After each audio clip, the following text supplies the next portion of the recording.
Hi, Kate. Thanks so much for having me today. I'm honoured to be sitting here with you to hear a bit about your journey and everything that you've been through the last 18 months as CEO for a Supply Nation. No, thank you for having me. I'm excited to share my story. Thank you.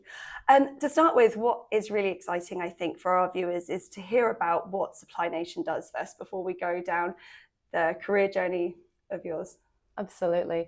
So Supply Nation is a leading for-purpose organisation. We are the largest organisation to work in supplier diversity in Australia. We've just celebrated our 15-year anniversary. We were founded in 2009, and we have over 5,300 Indigenous businesses on a national registry. We work to verify that they really are Indigenous businesses, and we match them with our 820 corporate, government and non-profit members. So we work as a matchmaker, and we try and be a little bit more eHarmony than Tinder to have lasting relationships between our people who want to buy from an Indigenous business and our Indigenous businesses that sell. Last financial year, so in 23-24, we enabled $4.6 billion directly into families and communities.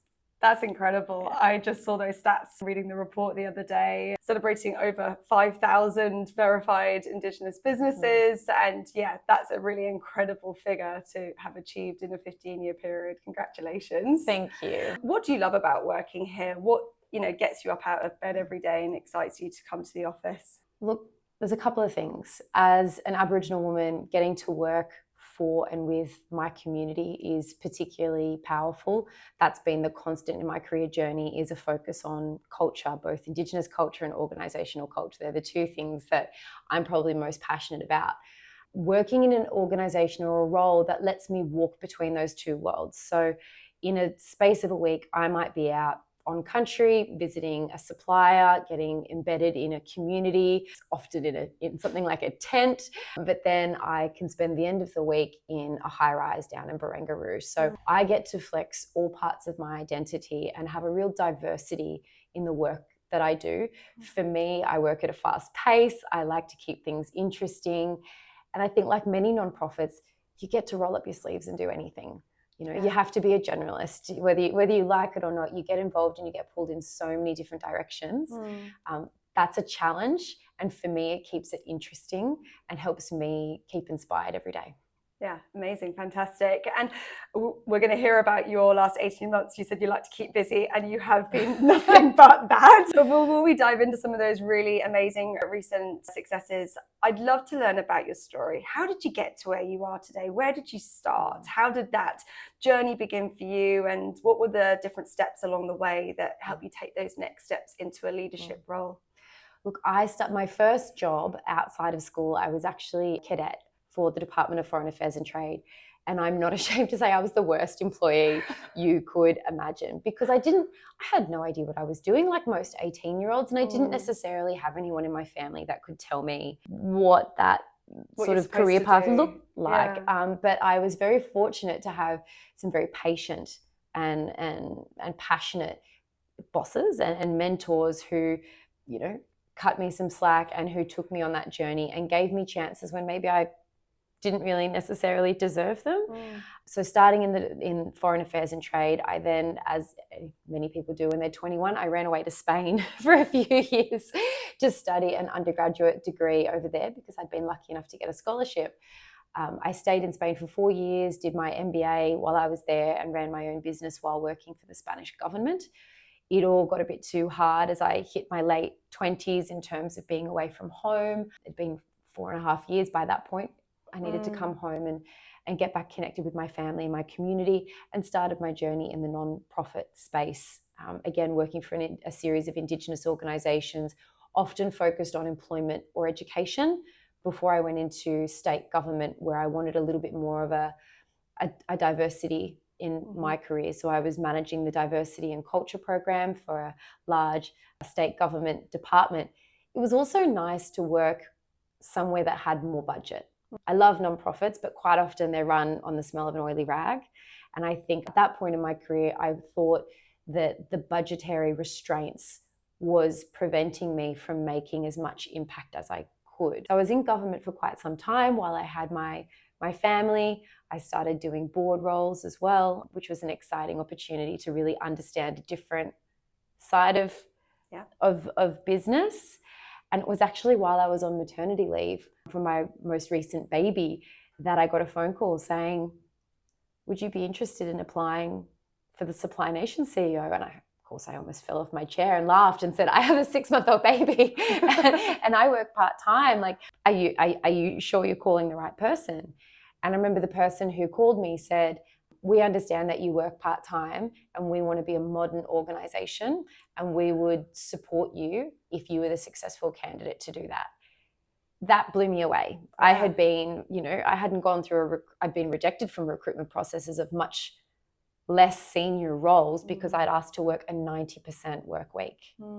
Yeah. And this is all before COVID when we started going, what does flexible working look like? Exactly. And so I went through the recruitment process.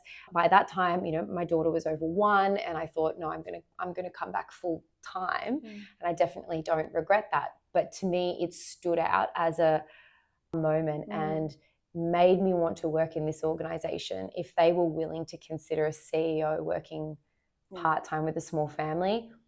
That was a testament to the culture of this organization. Amazing. Absolutely. I can really see how that would have been attractive because then you really make sure that your values are aligning with that organization that you're going to be joining, that values family and values their people and believes that they can do the job in the time that they have put aside for the role and trust their expertise. So I can see, Exactly. And family and community is the backbone of our Indigenous culture. And to have a board that respected that and understood that no one is going to be successful in this role if they are sacrificing their values and time with their children to be a part of that. That's pretty special. And I love that there's almost a little bit of a thread there where you started saying you were probably the worst employee, but you had some great mentors that believed in you and invested time in you.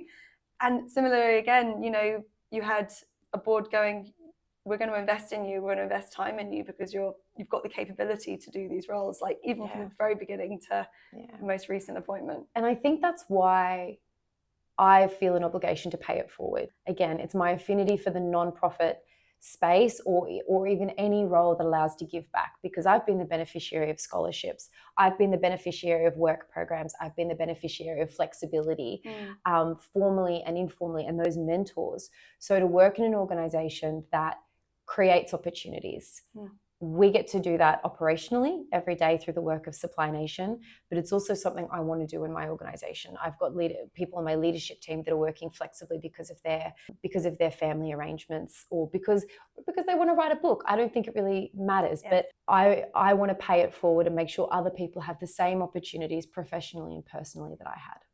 Fantastic. Well, that's a fantastic initiative to have someone join your organization. I can see why people would be very attracted to, other than many other reasons. And one of the things I wanted to ask you about was, you mentioned, you've been on a board, and I think you've held a few board roles, and you've recently had a new board appointment. Yes. How do you fit that in, with the family and the full-time role and the board appointments? How do you make it all work? I think so many working mothers would, love to hear about how you managed to fit it in. Yeah. I mean, we shall see how I fit this all in. No, I when I took this role, I reduced my board workload significantly. But most recently, when Minister Penny Wong asked me to join the ASEAN Council, it's very hard to say no to the minister. And the opportunity to set up the ASEAN Centre, which is a new organization, it's a new centre. I love building things. And I like improving things. So it's very hard to say no to that.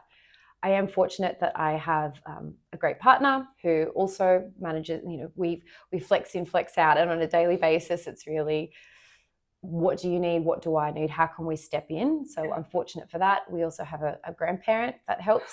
So without her, we would be absolutely lost.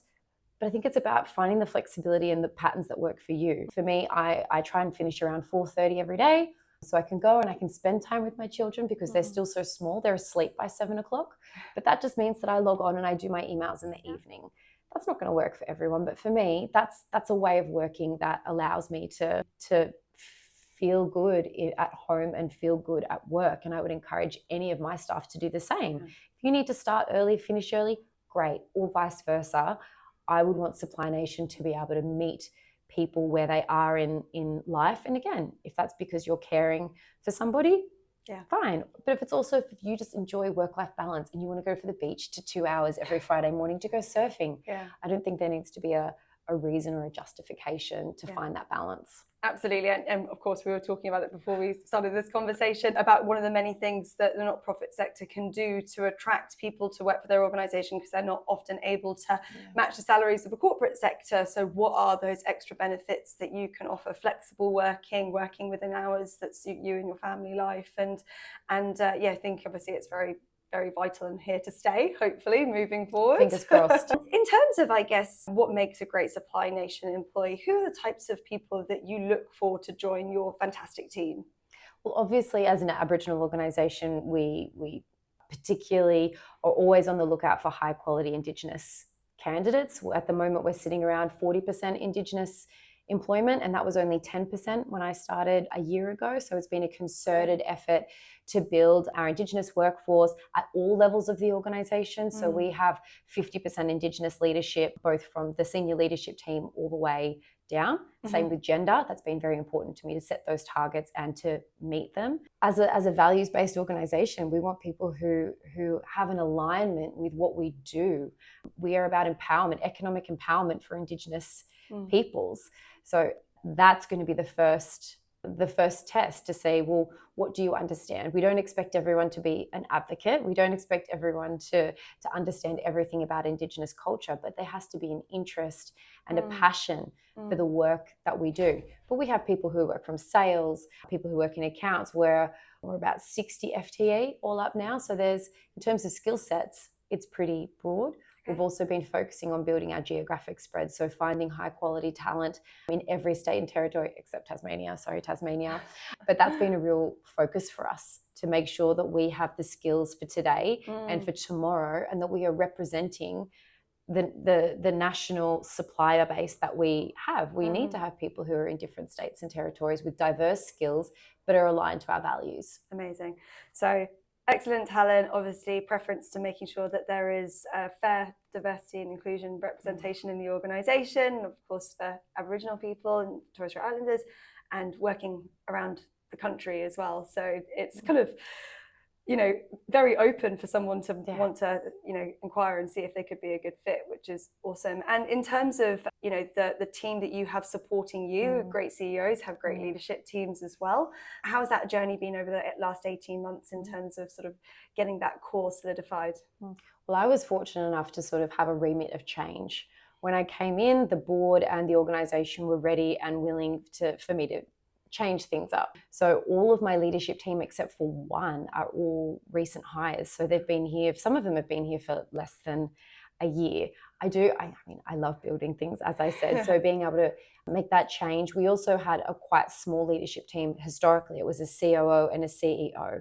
And we've grown significantly. We were fortunate enough to have growth during COVID. And so it's now part of my responsibility to make sure that we have the structures and the ways of working, not only for now, but for the future. So that meant establishing a much broader leadership team, refining our structures.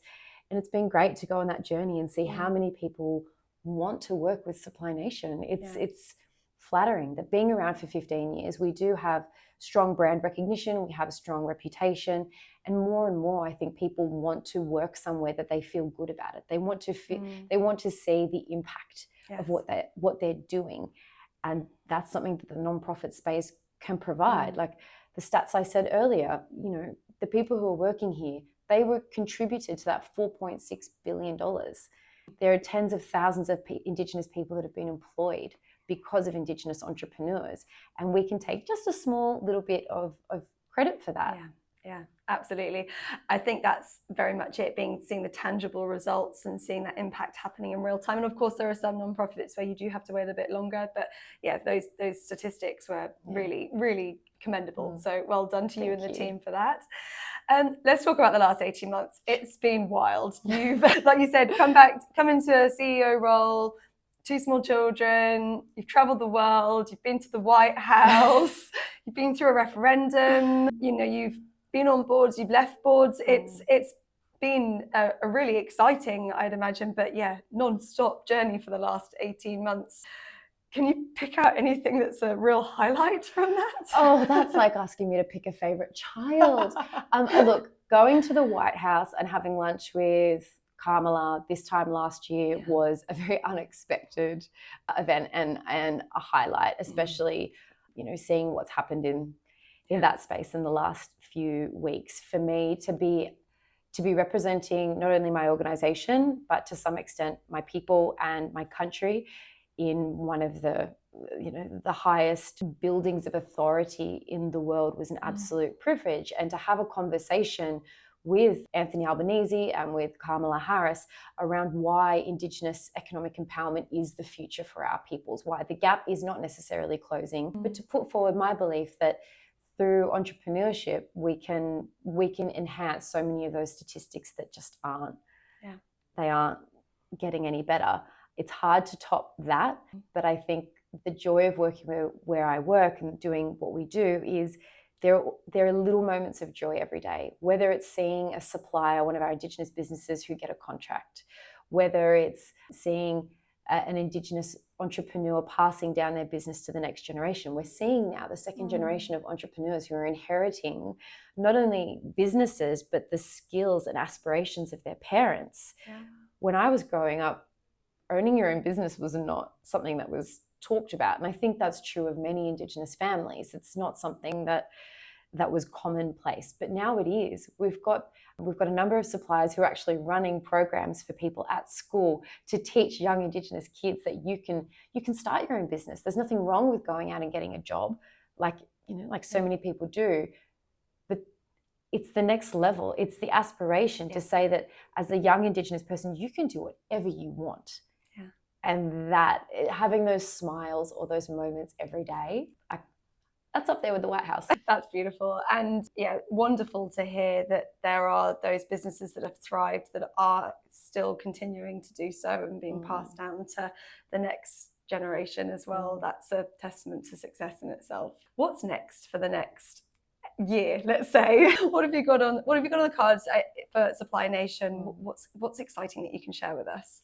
Well, we're about to head into our Horizon 2 strategy development. So the last 18 months has been very much making sure we are match fit for the incredible opportunities that we have ahead of us. So that's been things like policies, procedures, organizational structure, embedding what we do and making sure that we're ready for tomorrow.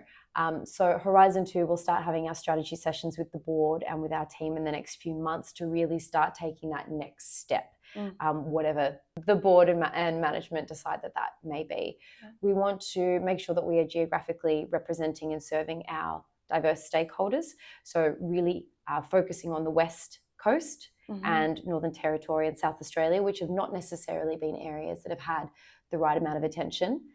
I can't help, as a third wave feminist, we have to do some more programs for our Indigenous female entrepreneurs. About 30% of our businesses are female founded. They often face the double jeopardy of being Indigenous and female when it comes to conscious or unconscious bias.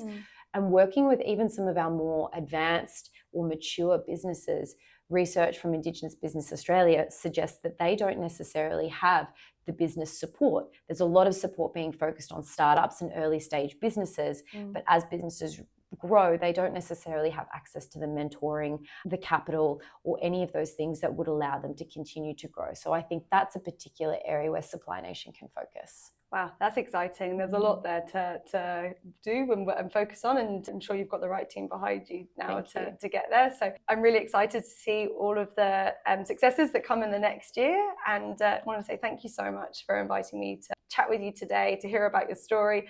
I'm really excited to see what happens for yourself and for the business over the next 12 months. And thank you. That's very kind. Thank you so much.